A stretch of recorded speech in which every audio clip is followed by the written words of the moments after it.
Hello दोस्तों, मैं विजय कुमार आपका अपने channel NCERT for government exam में स्वागत करता हूं। दोस्तों देखिए दोस्तों, इस वीडियो में दोस्तों हम लोग बिहार पुलिस के लिए दोस्तों लास्ट 15 दिन में देखेंगे। दोस्तों लास्ट 15 दिन में दोस्तों उम्मीद मानिए मैं आपको एकदम पूरा रिवीजन करवा दूंगा, एकदम अच्छे अच्छे क्वेश्चन लाऊंगा, ठीक ना।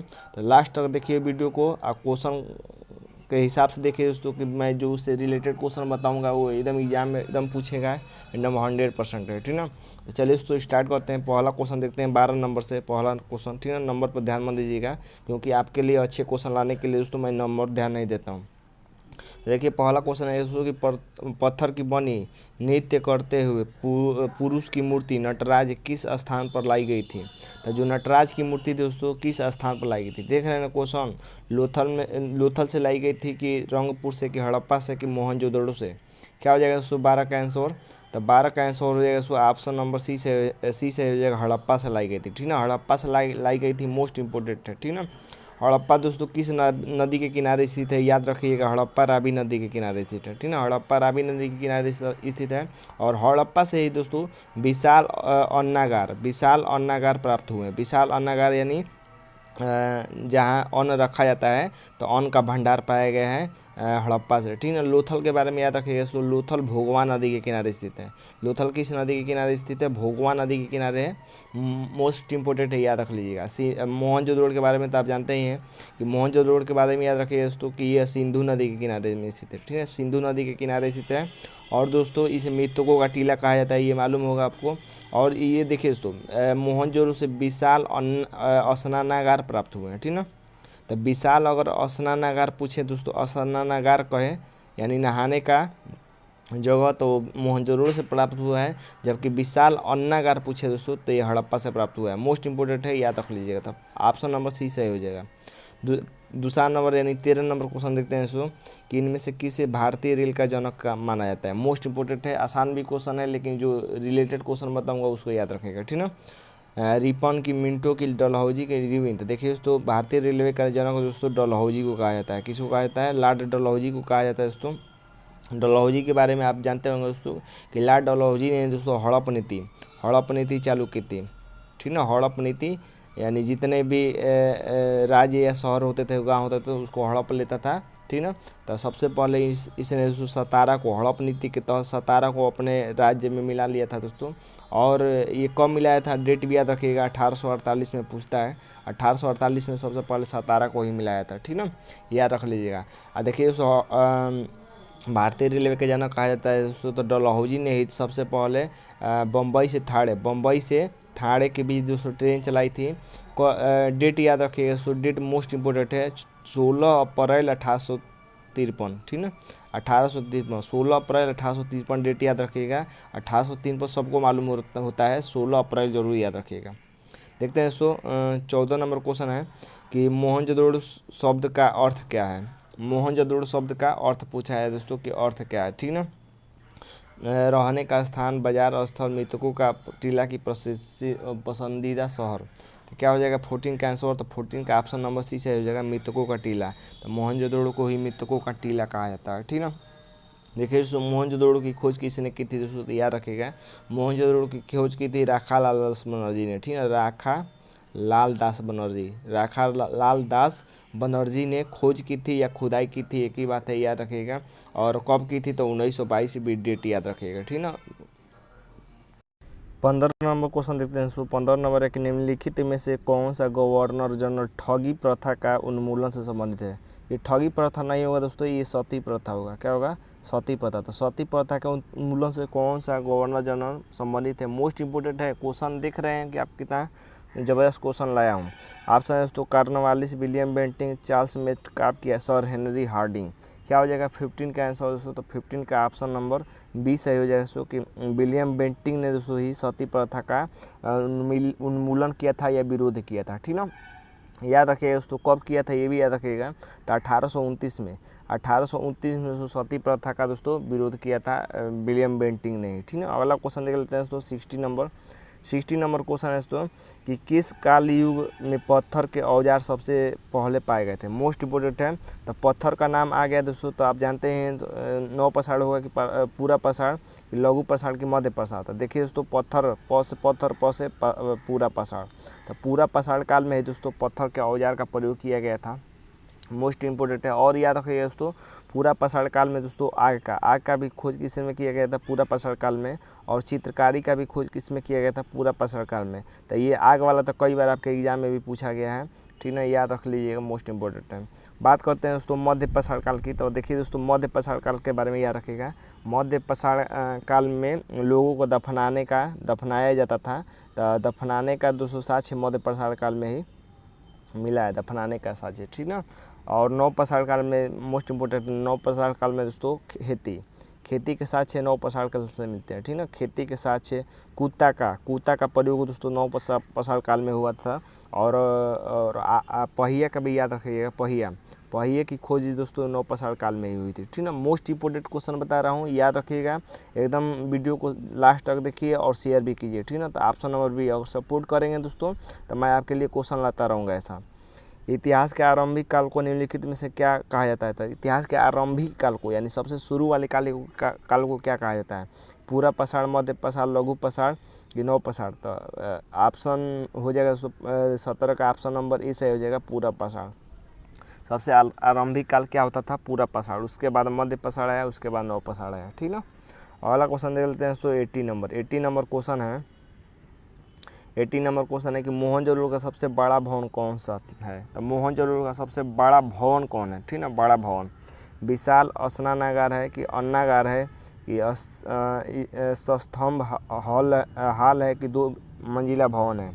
18 का क्या हो जाएगा आंसर। तो 18 का ऑप्शन नंबर दोस्तों 20 सही हो जाएगा, ऑप्शन नंबर 20 सही हो जाएगा दोस्तों, अन्नागार यानी विशाल अन्नागार दोस्तों मोहनजोदड़ो का सबसे बड़ा भवन है, ठीक ना। विशाल 18 है दोस्तों। मोहनजोदड़ो का पूछा है दोस्तों, ये मैंने ध्यान नहीं दे, देखिए दोस्तों मोहनजोदड़ो का पूछा है तो विशाल स्नानागार होगा, ठीक ना, विशाल स्नानागार होगा, ऑप्शन नंबर ए सही हो जाएगा। लेकिन अगर दोस्तों हड़प्पा का पूछता है तो हड़प्पा का अन्नागार हो जाता है, ठीक ना, याद रख लीजिएगा, मोस्ट इंपोर्टेंट है। अगला देख लेते हैं 90 नंबर दोस्तों कि बुद्ध ने सर्वाधिक उपदेश कहाँ दिए। महत्वपूर्ण क्वेश्चन है कि बुद्ध ने सर्वाधिक उपदेश कहाँ दिए, श्रावस्ती में, पावा में, गांधार में कि उज्जैन में। तो देखिए दोस्तों 100 से सर्वाधिक का 100 से श्रावस्ती। तो बुद्ध ने सर्वाधिक उपदेश दोस्तों श्रावस्ती में दिए, याद रख लीजिएगा, श्रावस्ती में, ठीक ना। बुद्ध के बारे में और कुछ बता रहा हूँ दोस्तों, उसको नोट कर लीजिएगा। देखिए दोस्तों क्योंकि रिवीजन करेंगे दोस्तों तभी आपका क्वेश्चन फंसेगा, केवल एक क्वेश्चन पढ़ने से नहीं फंसेगा एग्जाम में, ठीक ना। देखिए दोस्तों बुद्ध के बारे में याद रखिए, बुद्ध का जन्म दोस्तों लुम्बिनी में हुआ था, कई बार एग्जाम में पूछा गया लुम्बिनी में। तो लोग एग्जाम में भूल जाते हैं दोस्तों कि बुद्ध का जन्म लुम्बिनी में हुआ था कि महावीर स्वामी का जन्म लुम्बिनी में हुआ था। तो याद रख लीजिए दोस्तों कि बुद्ध जी लुब जन्म ले रहे थे, ठीक ना, लुब जन्म ले रहे थे दोस्तों। और इनकी मृत्यु कुशीनगर में हुई थी, कहाँ हुई थी, कुशीनगर में हुई थी, ये भी याद रखिएगा, ठीक ना, कुशीनगर में। गृह त्याग का क्या कहा जाता है दोस्तों कि बुद्ध ने सबसे पहले अगर गृह त्याग का घर छोड़ा था दोस्तों, तो गृह त्याग को दोस्तों महाभिनिष्क्रमण कहा जाता है, महाभिनिष्क्रमण। यानी जब घर छोड़ रहे थे दोस्तों तो जो मक्खियाँ होती है मक्खियाँ, तो महाभिनिष्क्रमण यानी भिन्न कर रही थी, याद रखिएगा, घर छोड़ने पर भिन्न कर रही थी, याद रख लीजिएगा। और गृह त्याग को क्या कहते हैं दोस्तों, गृह त्याग को तो मैंने बता दिया, महाभिनिष्क्रमण करते हैं। और दोस्तों प्रथम उपदेश को क्या कहते हैं कि जब इन्होंने पहली बार उपदेश दिया था तो धर्म चक्र परिवर्तन कहते हैं, ठीक ना, यानी उपदेश दिया था दोस्तों, उपदेश दिया था तो सब क्या कर दिया था दोस्तों, सब परिवर्तन कर दिया था। धर्म चक्र परिवर्तन कहा जाता है, याद रख लीजिएगा, महत्वपूर्ण क्वेश्चन है। देखिए दोस्तों मैं मोबाइल से वीडियो बनाता हूं तो थोड़ा लिखने में दिक्कत होता है, आपको मैनेज करके चलना है और लास्ट तक देखना है, एक सीट पक्का करना है, ठीक है। देखिए दोस्तों मृत्यु को क्या कहा जाता है, तो महापरिनिर्वाण कहा जाता है। इनके मृत्यु को क्या कहा जाता है, महापरिनिर्वाण मतलब निर्वाण को प्राप्ति हो गए, ठीक ना, इससे याद कर सकते हैं। तो देखिए दोस्तों गृह त्याग किए तो भिनभिनाने लगी मच्छी, तो महाभिनिष्क्रमण। और मृत्यु को दोस्तों महापरिनिर्वाण कहते हैं, ठीक ना, याद रख लीजिएगा। और प्रथम उपदेश को धर्म चक्र परिवर्तन कहते हैं। अगला देख लेते हैं 20 नंबर क्वेश्चन है कि बौद्ध धर्म में त्रिरत्न क्या इंगित करता है। ये महत्वपूर्ण क्वेश्चन है कि त्रिरत्न के अंतर्गत क्या आता है, सत्य, अहिंसा, दया, प्रेम, करुणा, क्षमा, बुद्ध, धम्म, संघ की option E D Vinaya Pitaka, सुत पिटक, अभिधम पिटक। 20 का क्या हो जाएगा दोस्तों, तो 20 का ऑप्शन नंबर सी से हो जाएगा दोस्तों। देखिए दोस्तों ऑप्शन नंबर सी से हो जाएगा बुद्ध धम्म और संघ, ठीक ना। बुद्धम शरणम गच्छामि ये दोस्तों आता है त्रिरत्न के इंगित करता है, ठीक ना। एक और याद रखिए दोस्तों कि बुद्ध से आया था, तो बुद्ध के बारे में याद रखिए दोस्तों कि बुद्ध दोस्तों जन्म ले रहे थे, तो जन्म चिन्ह उनका क्या था, कमल और बैल था।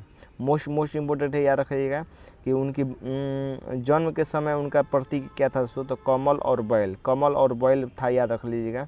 और दोस्तों जब गर्भ में थे तो गर्भ में उनका चिन्ह क्या था, तो गर्भ में उनका चिन्ह था हाथी, ठीक ना, यानी हाथी से उनको प्रतीक देखा गया।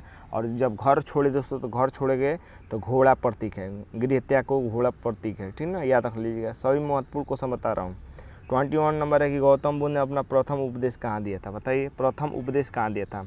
बोध गया में, लुम्बिनी में, सारनाथ में कि कुशीनगर में, क्या हो जाएगा 21 का आंसर दोस्तों, तो 21 का ऑप्शन नंबर सी सही हो जाएगा, सारनाथ में दिया था, ठीक ना। सारनाथ में प्रथम उपदेश दिया था दोस्तों, और प्रथम उपदेश को ही धर्म चक्र प्रवर्तन करते हैं, ठीक ना। लुम्बिनी में तो लुब जन्म ले रहे थे, कुशीनगर में उनकी मृत्यु हुई थी। अगला क्वेश्चन देख लेते हैं 22 नंबर। 22 है कि भारत के प्रथम गवर्नर जनरल कौन थे, बताइए भारत के प्रथम गवर्नर जनरल कौन थे। भारत का पूछ रहा है, ठीक ना, भारत का पूछ रहा है। प्रथम lord William Bentinck, lord Dalhousie, lord Cornwallis की इनमें से कोई नहीं। क्या हो जाएगा 22 का आंसर दोस्तों, तो 22 का ऑप्शन नंबर ए हो जाएगा लॉर्ड विलियम बेंटिंग, ठीक ना। भारत का पूछा है, आपने ट्रिक पढ़ा हुआ दोस्तों कि विलियम है, लॉर्ड है विलियम की मौसी, ठीक ना। क्या दोस्तों रॉबर्ट है विलियम की मौसी, ट्रिक क्या है, रॉबर्ट है विलियम की मौसी आपने पढ़ा होगा। तो 22 का याद रखिएगा, 22 का ऑप्शन नंबर ए से हो जाएगा लॉर्ड विलियम बेंटिंग, भारत का पूछा है। और आगे क्वेश्चन आ रहा है, ऐसा कन्फ्यूज नहीं होंगे, ठीक है। देखिए बंगाल का प्रथम गवर्नर जनरल पूछे दोस्तों, तो बंगाल का प्रथम गवर्नर जनरल पूछे दोस्तों, तो ये हो जाएगा दोस्तों रॉबर्ट क्लाइव, ठीक ना, रॉबर्ट। तो देखिए यहाँ से 2 क्वेश्चन याद रखिएगा कि भारत का प्रथम गवर्नर जनरल पूछे तो क्या हो जाएगा, ये हो जाएगा दोस्तों विलियम बेंटिंग, और बंगाल का प्रथम गवर्नर जनरल पूछे तो हो जाएगा रॉबर्ट क्लाइव हो जाएगा, ठीक ना। क्या पूछा है दोस्तों, यहाँ पर ध्यान दीजिए, यहाँ पर मैंने ध्यान नहीं दिया। यहाँ पर पूछा है दोस्तों कि बंगाल का प्रथम गवर्नर जनरल कौन था, तो बंगाल का प्रथम गवर्नर जनरल वारेन हेस्टिंग्स हो जाएगा।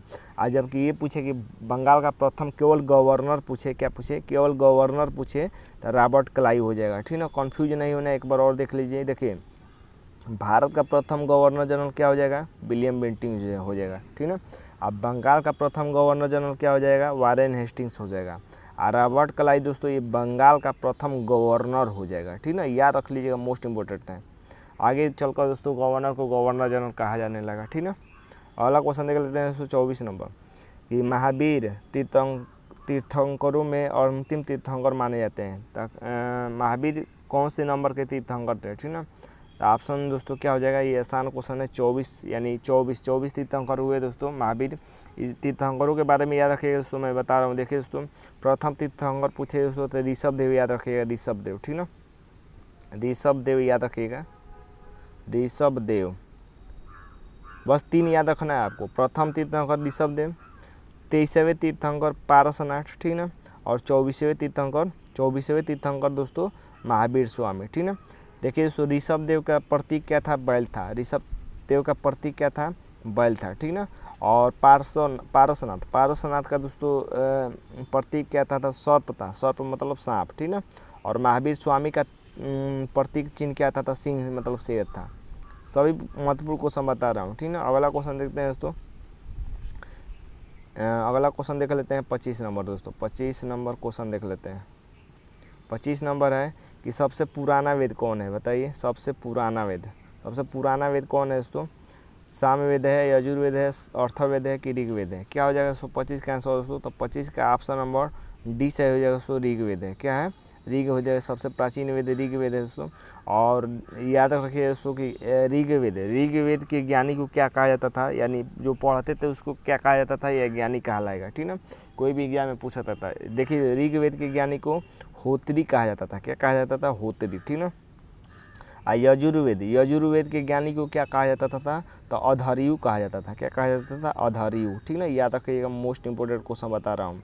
और ऋग्वेद हो गया, यजुर्वेद हो गया, सामवेद के ज्ञानी को चाहे पढ़ने वाले को उद्गाता कहा जाता था। क्या कहा जाता था, उद्गाता।